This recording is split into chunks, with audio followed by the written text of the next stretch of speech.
By age 35, Fortune magazine did a list of the top mafia earners of all time. And you were number 18 on that list. Yes. So how did it feel to, as someone that's supposed to be a legitimate businessman, to now have this article in this major magazine about you being one of the top earners in the mafia? Well, people want to make the Forbes list, but I don't think in this way.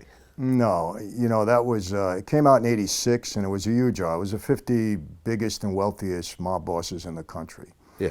And it was a huge article. I mean, it was half the magazine. They actually featured 6 of us, and I was one of the 6. And then they had the list.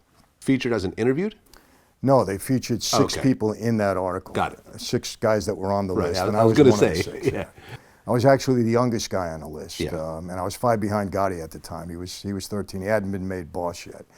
But it hurt me bad because I was in prison at the time when the list came out, and they locked me down because of it. Because Roy Rowan, the author of the article, reporter, he was talking a lot about me in the press and all the interviews that he was doing. So when you're in prison and you're getting all that media, they lock you down. They don't like you having that. So I never read the article until I got out. I didn't even know what it was. But I always say this. I don't know how they make a list like that. They didn't ask for our tax returns, so I don't know how that came about. But it was kind of silly. But I'll tell you what's not silly about the list. They're all dead or in prison. I'm like the only one alive out in the street. They're all gone. Everybody on that list within 33 years, dead or in prison for the rest of their lives. Well, they said that you were the biggest money earner in the mafia since Al Capone. Well, again, I don't have the stats, but I don't think there was anybody earning more money than I was at that time. Like I said, there'll never be another scheme like I was part of creating in the gas business at that time. I mean, it was unbelievable money. And, since the days of Prohibition, I was told that was the most money that any one guy was bringing into that life. Okay. So here you are making hundreds of millions of dollars, living a lavish lifestyle, and your father is already on the radar of law enforcement. So you get on the radar of law enforcement as well.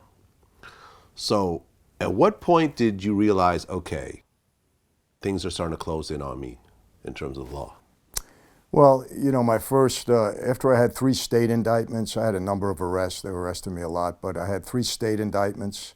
I went to trial. I beat all those cases.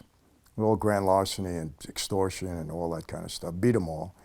And then Giuliani indicted me on a big racketeering case. And I was one of the first major mob guys he indicted under the RICO statute. I was the lead defendant, me and this other fellow who's now dead.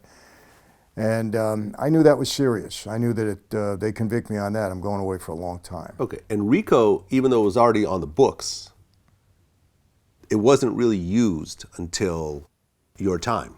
Correct. It was on the books, from what I understand, since 1970. Mm-hmm. But it was never really used properly. And Giuliani came from Washington, became the U.S. Attorney, Southern District of New York, Manhattan. And he was the one that started to use the RICO law effectively against us. And I was one of the first big indictments. And I was on trial for several months, and I beat that case. If I don't beat that case, I probably wouldn't be sitting here now, because he would have given me 50 or 100 years. Okay. How much money were you spending on lawyers during this time? I spent millions. Millions on lawyers? Yes. Millions. Okay. So you're spending millions of dollars. Well, you're making tens of millions, but you're spending millions as well to keep you out of prison. Yes. So you're getting these indictments, and you're actually going to trial and beating these trials? Yeah. I went to trial 3 times in the state, actually 4 times in the state, and then this big federal trial in the Southern District of New York in Manhattan in a courtroom. So I was tied up for several months on that case, and then of course you're preparing for a year before you go to trial. I mean, it's a big strain on you, but fortunately I beat the case. At the end, the result worked out okay. Okay, so you actually won through a jury verdict? Yes, I was acquitted. Aha. So the jury unanimously said that not guilty. Not guilty. Okay. And in a criminal case, which is different than a civil case, it's, much harder to convict somebody. It has, what's the phrase they use? Beyond reasonable doubt. Well, I don't think it's too hard to convict somebody because the conviction rate is pretty high, and especially with the feds. Well, the feds look at 95% conviction. Yes. States definitely lower. States lower, yes. Okay. You'd rather be indicted by the state than the feds Right. anytime, that's for sure. But Giuliani is basically out to get you at this point. Yes, He told you he wants to give you 100 years. yes. Told me he was going to give me double what my father got. Okay, 100 which was years. 50. Yeah.